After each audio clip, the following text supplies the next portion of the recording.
Chocolate Kurkure तुमच्याकडे असतील, plastic कागद असेल, कुणीही जंगलात टाकायचा नाही. चॉकलेट खाल्ले, बिस्किटाचा जरी कागद असला तरी स्वतःजवळ ठेवा, बॅगेत ठेवा. कुणाला जर जमत नसेल माझ्याकडे द्या. विशाल सर आहेत, मुंबईचे 3 जण आहेत, त्या सरांकडे द्या. आलं का लक्षात? आणि सिरियसपणा, चेष्टा मस्करी करायची नाही. पहिली गोष्ट शिवीगाळ नको. आपण जर चाललोय तो महाराजांचा ट्रेक आहे आणि महाराजांच्या ह्याने आपण ट्रेकिंग करतोय.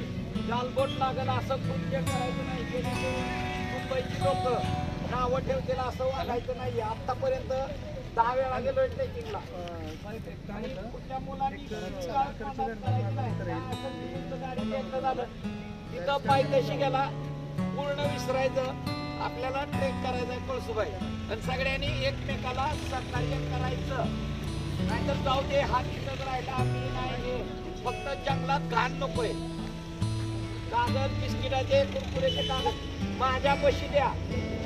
संकोच करायला नाही. सर्वांनी माझ्या पशी द्यायचे. मी तर स्वतः कलेक्ट करीन ते. आणि शिवीगाळ नकोय. ट्रेकला लोट लागला असं नाही. ठिकाण्याला लागलं होतं, इथं आल्यावर झालता ठिकाण्याचा गोळ. आणि सावकाश आणि ट्रेक करताना जुनी मुलं तर आहे. जुन्या मुलं सांगतील तुम्हाला जुनी मुलं कसं चालायचं काय ते. आलं लक्षात? त्या पद्धतीत चालायचंय. आणि ह्यात आपण सगळे एकत्र आहे. त्यात काय आमच्या शाळेचा तुमच्या शाळेचा काय नाही. हा ट्रेक म्हणजे एकदम चांगला ट्रेक झालेला पाहिजे. महाराष्ट्रातलं मोठं ठिकाण आहे. 26 जानेवारीला आपला तिथं सत्कार होईल. आता आपण भाऊंकडे जायचंय. भाऊंच्या शुभेच्छा घेऊन